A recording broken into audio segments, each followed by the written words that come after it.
Hi everyone, I'm getting ready to do a few AAC evaluations this week, and I wanted to show you how I use the classroom communication and AAC goals grid to inform my evaluations, in particular for students that I don't personally know.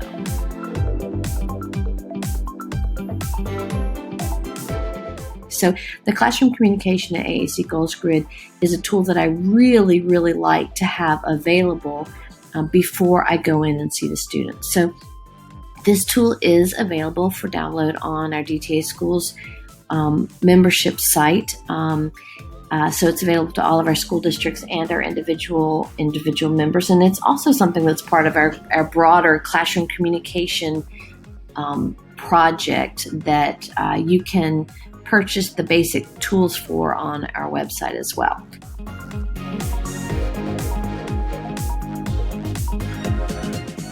But anyway, so let's talk about this a little bit. So the idea of this, if you have never seen the Classroom Communication Goals Grid, is I took a look at what the demands are in the academic environment, and based on Maslow's hierarchy of needs, which you may remember from your Psych 101 class, the goals that I selected for us to globally address for all of our students are basic wants and needs. That's this first page. Social interaction for greetings and social exchanges, so we can establish and maintain relationships.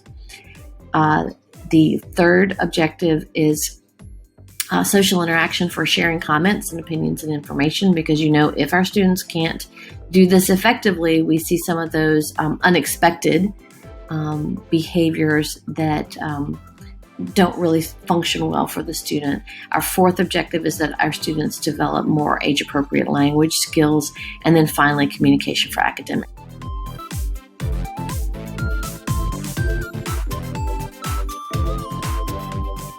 So what does this do for me as I'm preparing for an evaluation?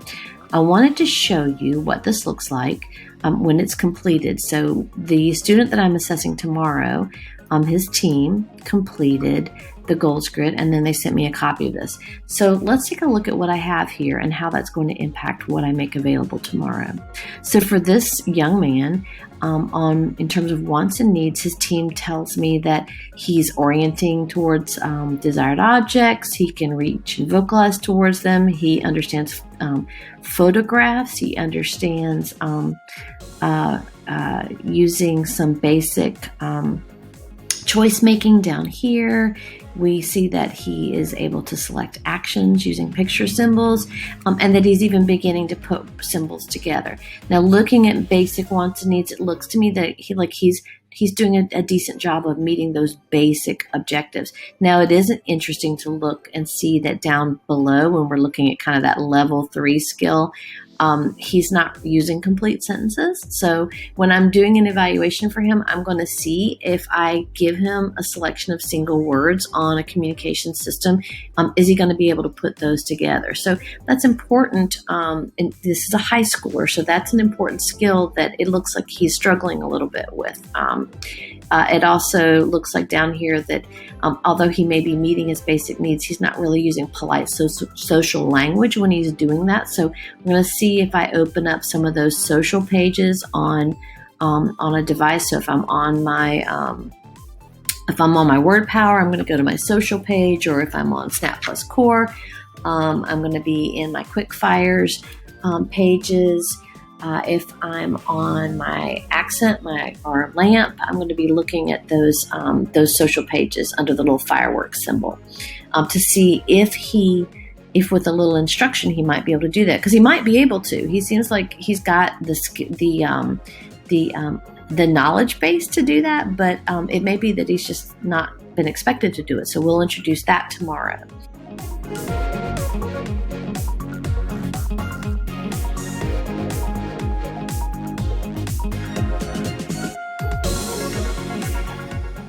If I go down further and look at this, on the second objective, that he'll be able to greet and have social exchanges with people, you can see up here at the emergent level, let's see if I turn on my highlighter, at the emergent level, he's responding to partners by, in sort of expected orientation, gesture, facial expression.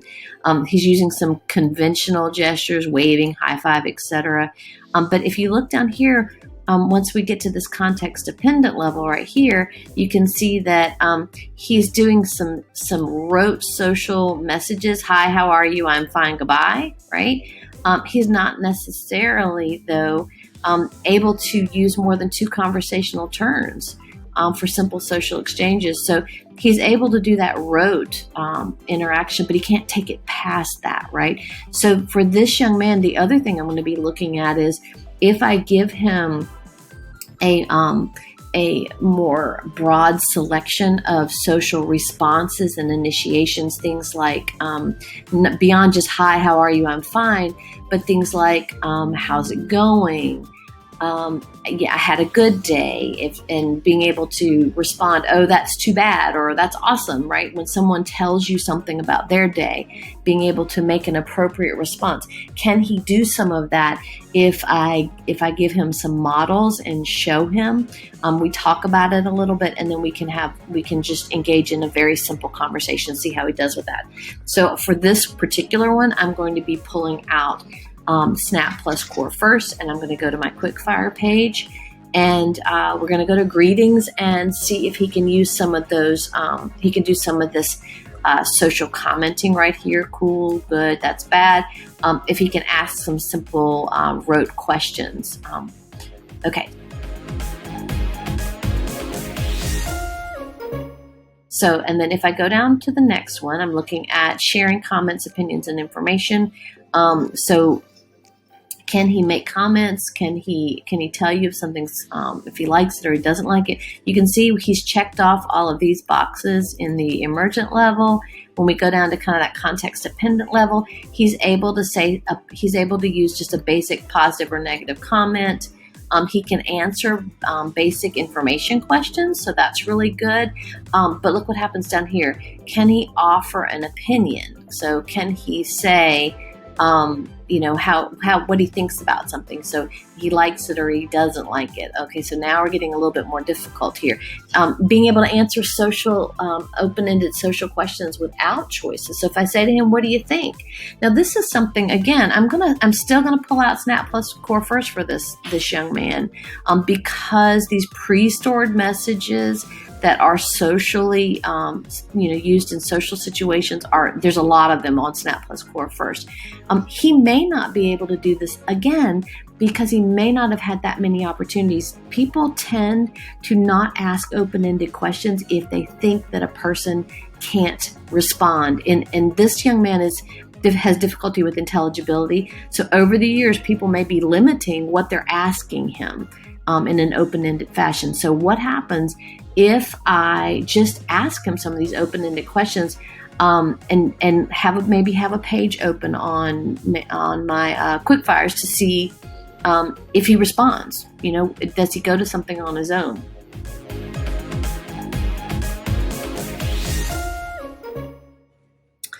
So going down to that fourth objective is language development. Now, of course, language development, there's going to be a lot more information specific from the speech language pathologist who does thorough evaluations. But what they did tell me is he's following simple one-step directions. He understands object labels. He's communicating for a range of functions, right? Showing, offering, giving, questioning. So that's all really, really good. But then look what happens down here. It exhibits understanding of a variety of common nouns and categories. So I think people with this young man are concerned about his intelligibility, that might be the thing that's stopping him from communicating. But if he's struggling with this pure vocabulary, it will be interesting to see how much he's able to use those. So I'm going to be out on my devices. I've already said I'm going to have Snap Plus Core first. So on that device, I'm going to be looking at the word list. And if I get into that word list, can he be very specific? I think I'm going to bring, I have several National Geographic magazines that I find are fantastic for older students because they have great pictures and a lot of different subjects. From my survey, I know he likes animals, so I'm going to pick a National Geographic that has animals in it, so that maybe we can see, given the supports of the system plus the plus an engaging, interesting subject, what could he do with these categories? It looks like he's able to use single core words for functional communication. That's because I'm sure in his classroom right now, they have a large core board. The teacher's effectively and consistently using core vocabulary with him. So he's been taught that. So that's also interesting. He's able to use learned sentence constructions. So in a rote fashion, he can put words together into sentences. Again, probably something he's been taught. So it'll be very interesting to see. He's clearly learning. If we just very specifically ask him or show him how to communicate some of these other functions that he's not doing before, that he's not shown us before, will he pick those up and be able to use them? If I'm leaning towards bringing him a device with word power on it, because this is a student who's getting ready to graduate. So I want to make sure that I've got a program that's easy for the family to support. And I find that word power is very easy to explain and easy for families. So I'm going to bring word power on some system to show him tomorrow. And in word power, we're going to be in the groups where most of our noun categories exist, to see if we can get more of these common nouns. And we'll probably use some of that same, the same information, same activities that we did for the SNAP Plus Core Force, looking at that word list. Okay, so now I'm going down. I can see he's not doing a lot of creative word pairing, so we're going to play around with that. That can be because he's got those core words, but if there's limitations on his specific vocabulary, that could be impacting it, right? We're not using grammatical morphemes. So that also is something that, as I'm thinking about communication systems, for sure when I see these, I really very often will look at LAMP or Unity, because I really like how I think they have really the best consistently placed and easy to use morphological ending symbols for students, but he's not really doing that. I may go ahead and bring Unity on something, maybe LAMP plus Core First, just to check this out a little bit. We can also access it on our other systems. I'm actually leaning away from Unity and LAMP because I have a suspicion that, given the information up here, the social information, that this is a young man who actually really does need some pre-stored messages available to him. And I would say that SNAP has a more well-developed pre-stored vocabulary. So I'm really actually leaning that direction, but we'll see once I meet him, right? Okay, and then communication for academics is our final objective. And you can see here, this is really neat because he's actually at the emergent level. He's able to attend to single academic words that are targeted, using photographs. He really is able to discriminate between these academic concepts and distractors. He's able to read stories or non-fictional information by selecting and attending to related photographs or symbols, right? He's not really doing a lot of exploration letter-word relationships. Now, we're going to check that out. We're going to do take a look. I may use the AAC evaluation Genie, play around with some word recognition there. It has that subtest on it to see if he's doing some of that sight word reading. Probably have a conversation with his teacher, and I need to check his IEP to see where his literacy development is. Given this kind of information, I'm sure that we're not going to be heading towards a text to speech system. So I think we're going to make sure that there's a keyboard and alphabet available, but it's probably not going to be our primary communication method at this point. And I'm honestly concerned with him graduating, where we're going to, how his literacy is going to develop without someone really helping with that. It'd be nice if they were, but I don't know that we can count on it. Let's see here. He's able to retell stories with key concepts and successive single words. He can answer basic WH questions. So you can see it's like, I feel like it's a strong teacher in this classroom. And you can see he's got a lot of skills checked off at this academic level. And I think because she's got those expectations and supports in place for that. Okay, so given all of this information, I'm going to bring out for him. I do know, I didn't say, I know that he's got good visual skills. His fine motor skills are good as well. He's able to access small symbols and visually scan. So I'm probably going to bring out for him an iPhone with probably touch chat on it. I may bring Proloquo just to have it. That will tell me if he can handle a 5-inch size device, which would be nice for a young adult who will be entering the workforce, something small he can carry around. I think that I will probably also bring for him a NovaChat 8 because it's also a small device. And we're going to have access on the NovaChat to a little bit more vocabulary and page sets than we do on the TouchChat app.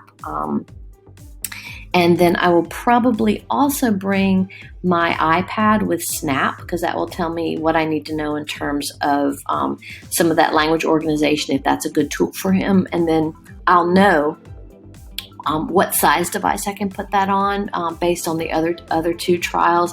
If I choose to go that direction, I know I can't put Snap on a 5-inch device. So that may impact the selection as well. So I went over to the office today to grab a few things. I'll be taking with me those National Geographic magazines. I also know that he likes to play games, so I'll probably throw a deck of Uno cards in my bag. I'm going to grab that NovaChat 8, and I'm going to I have an older iPhone that I'm going to use to mock up my iTouch or my NovaChat 5. I'll put TouchChat on there and Proloquo, and I'm gonna grab. I'll be able to access LAMP on my iPad as well, and I think that's about it. So that's what I'm going to do for tomorrow for my young man. I hope this was helpful for you, and I'll talk to you next time.